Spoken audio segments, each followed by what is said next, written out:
There was once a father who had worked very hard all his life.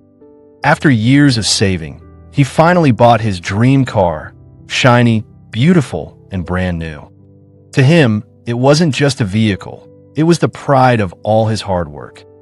One afternoon, while he was inside the house, his 5-year-old daughter was playing outside.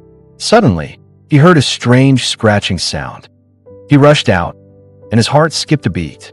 His little daughter was drawing on the side of his brand new car with a small stone. Anger burst out of him before he could think. "Do you know how expensive this is?" he shouted loudly. The little girl froze. She had never seen her father angry like this before, not even once. He grabbed her tiny hand and scolded her harshly. Her eyes widened, her breathing quickened, and before he could understand what was happening, she fainted. His entire world stopped. "Baby, wake up, please wake up," he cried, shaking gently, panic rising in his chest. But she was unconscious. With trembling hands, he picked her up and rushed her to the hospital.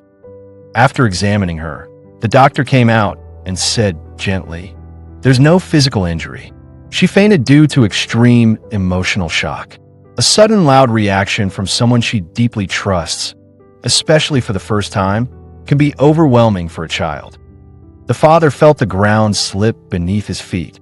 "This is the first time I shouted at her," he whispered, his voice breaking. The doctor placed a hand on his shoulder. "She loves you deeply. When love is pure, even a small, harsh moment feels like a storm." As the father walked into the room, he saw his daughter lying on the bed, tiny, fragile, unaware of how shattered he felt inside. He sat beside her, held her little hand, and noticed something on her fingernails, dust from the car.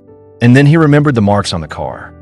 He rushed back home for a moment, looked closely, and his heart broke into pieces. The car was scratch-proof. There were no scratches. She had simply traced words in the dust. Words written with her little fingers. "I love you, Daddy." His legs weakened. Tears filled his eyes. He rushed back to the hospital and held her hand tightly, whispering, "I'm so sorry. I didn't see your love. I only saw the car." A few minutes later, her eyes slowly opened. "Daddy, are you angry?" she asked softly. He hugged her, unable to stop his tears. "No, my angel. I should have listened. I should have understood. I love you more than anything in this world." And in that moment, he realized something he would never forget. We also get angry. We react without thinking. But the hearts around us, especially the tiny ones, are far more delicate than we imagine. Cars can be repaired. Money can be earned again. Mistakes can be corrected. But the hurt caused by sudden anger, that shock, that fear, that pain in someone who loves us, sometimes it stays forever. And sometimes what we think is damage is actually someone trying to show love in the only innocent way they know. So before anger becomes our voice, pause, breathe, and choose love, because the people in our life are far more precious than anything we own.